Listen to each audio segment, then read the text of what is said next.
This week we're going to finish up painting this butterfly. You can see that I started mapping in the background here. Still have a while to go with it. But before we get to that, we need to finish up painting in this lower wing. So that's what we're going to be doing today. We'll pick this up right from where we left off in last week's video. The first thing that I'm going to do here is start darkening up this black value. And I'm doing that just by applying more layers of this black paint. This paint is Schmincke Aero Colors. It's reduced about 20 to 30% with distilled water, and I'm spraying here right around 25 psi. I'll use an eraser to clean up the overspray, and now to get a sharp edge here, I'm using a freehand shield and lining it up with my drawing. I'm spraying a light amount of this black paint over to the left, and you'll see when I lift the shield off, that gives me a very sharp edge there. Now just remember that there's a lot of ways to mask off parts of the painting to get a sharp edge like this. If you don't want to use a freehand shield, something like Frisket film works great. There's this thin black band along the top, so I'm going to use a straight edge from my freehand shield, line that up and spray some paint up. You'll see that gives a sharp edge along the bottom where I sprayed over the shield and a softer edge on top. So what I can do is use my eraser to sharpen up the top part of this edge. And you'll see during a lot of parts of this that I'm always going back to my eraser to clean up overspray. That's going to be very important before I start spraying over the color, that glaze of orange. I'll continue using my freehand shield to paint in the edge of this lower wing, and you'll constantly see me move it around to get parts of it to fit. All I'm doing is lining it up with my graphite lines, which I know are kind of difficult to see on video, but I just line it up with those and spray some paint over to the left.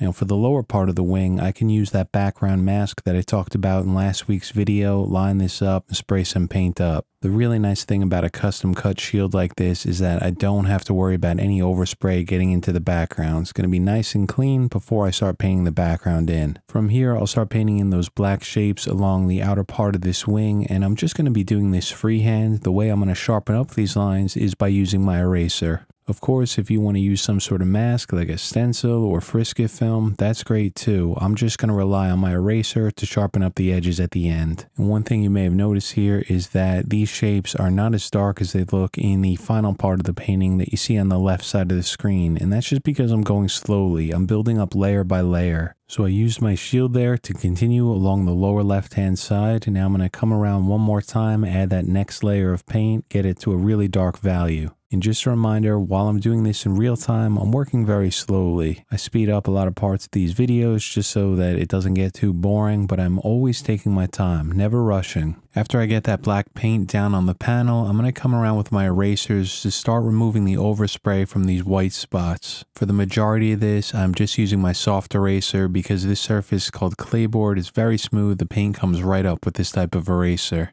After all that paint's removed, I'll use my eraser on the left side to clean up those edges and sharpen them up as well. Within this wing, there's a few black dots that I want to paint in before glazing that orange color over the top. So the first one on the left side, I used that paper shield that I talked about last week, and the ones just underneath it, I'll just paint in freehand because those have a softer edge to them. Along the right side where we painted in that black contour, there's some black extending out to the left, so I'll use a freehand shield to line up with each one of these and spray some paint up. It's nice and easy to do with that shield, but I do want to keep these light, so I'm spraying a small amount of paint. If I need to darken them up later, it's very easy to add more. I'll clean up some of that black overspray along the top part of this wing, and then I'll spray in that dot just below. Before I get to spraying in the transparent orange color, I want to make sure I clean up the overspray along the top part of this wing. I didn't mask this off as I was painting in earlier, so I want to make sure that I remove all of this paint before applying the glaze. The right side of this also has some texture as it moves into that black paint, so I'll use a more aggressive eraser to just kind of erase at a deckled edge along the side here. For these thin lines that radiate from the outside of the wing moving in, I'm using a freehand shield with the color Brown Brazil. I have that color reduced about 50% with distilled water, and I'm using my shields to line up with my pencil lines and spraying some paint down. And the nice thing about a variety of freehand shields is that I can easily find one of these curves that's going to fit my drawing close enough.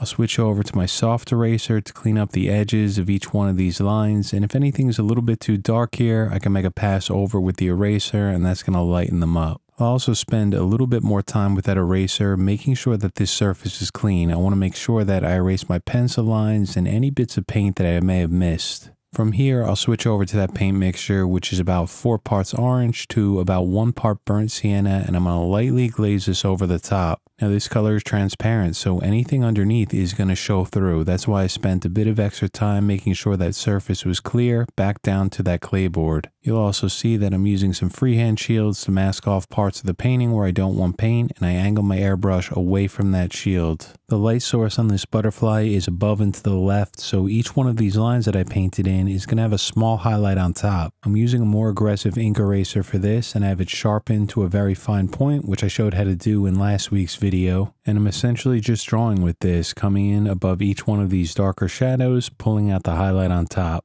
On the right side of the orange on each one of these, there's a very subtle highlight, so I'm also going to draw that in with the eraser. As I do this, it's very important that I don't use too much pressure on that eraser, especially a more aggressive one, because I'm just looking to remove a little bit of paint. From here, I'm going to do the exact same thing that I did before. I'm going to clean up any overspray and my graphite pencil lines on the lower part of this painting. This way, when I spray that transparent orange color over the top, nothing is going to show through. It's just going to be the clean clay board. I'll spray in the lines on the lower part of this wing just like I did before with that same color, brown Brazil, reduced about 50% with distilled water and using some freehand shields. The lighter I spray these lines for now, the better, because it's so easy to go too dark, so just a very thin amount of paint, see what it looks like. If you need to go darker, you could always line up your shield and spray a bit more. I'll switch back over to that black paint and start painting in the rest of the dots here. There's only about 4 or 5 more that I need to paint in, so I'll switch off between freehand techniques and also using that circle template.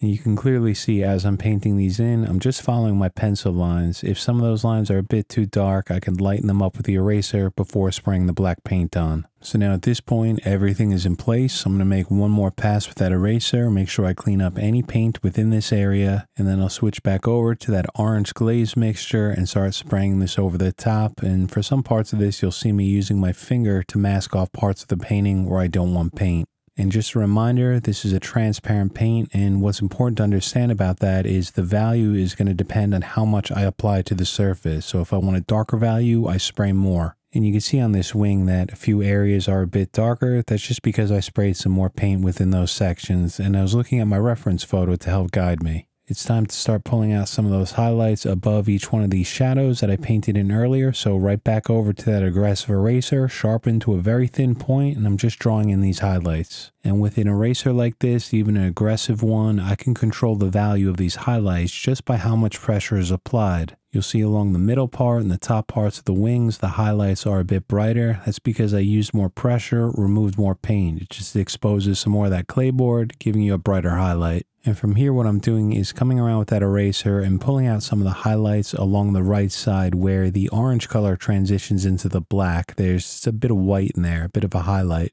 And from here, this wing is essentially done. You could leave it like this. This would be just fine. It's a simple painting to do, but as I was looking at my reference photo, I noticed that there was a fair amount of texture in here. I love adding textures into my painting. It's one of my favorite things to do. So what I'm going to do is start working into this paint with my eraser and a few different tools. I'll slow the video back down to real time so you can see what I'm doing. I'm erasing in these very small circular motions, just like what I do when I'm painting in skin texture. As I erase, I make sure that these small circles or ovals overlap so I pull out an even value of paint. I'm also using a soft eraser here. Again, it's sharpened to a fine point. You see that I have it at a bit of an angle as I'm erasing, and as I do this, it's not really removing that much paint. It's going to take multiple light passes to lift up the paint, so I'm getting a lot of control with this. It's not all or nothing like it is with some of the synthetic papers. Once I get this down, I'm going to add some shadows and some small dots in with my airbrush, and for this I'm using the color Burnt Sienna directly from the bottle, no reduction. If I need some really bright highlights, I'll switch over to the ink eraser, which is going to remove more paint, but for the majority of this, I'm just going to be using that soft eraser. And then I'll just continue using that technique all the way down the wing, working one small part at a time. And of course, you don't have to use an eraser for this if you don't want to. If you want to paint these in with some lighter opaque paints using your airbrush, that's fine too. Another thing that I want to do in here is add some of these darker dot textures that you can see in the completed painting on the left side of the screen. I'm doing this two ways. The first is using the airbrush freehand like I'm doing now. I have the color Burnt Sienna in the airbrush. It's reduced about 50% with distilled water. And I'm doing this freehand, which is going to give some softer edges to the dots. I'm always spraying air, just rocking the trigger back and forth to spray in some dots and some small squiggles.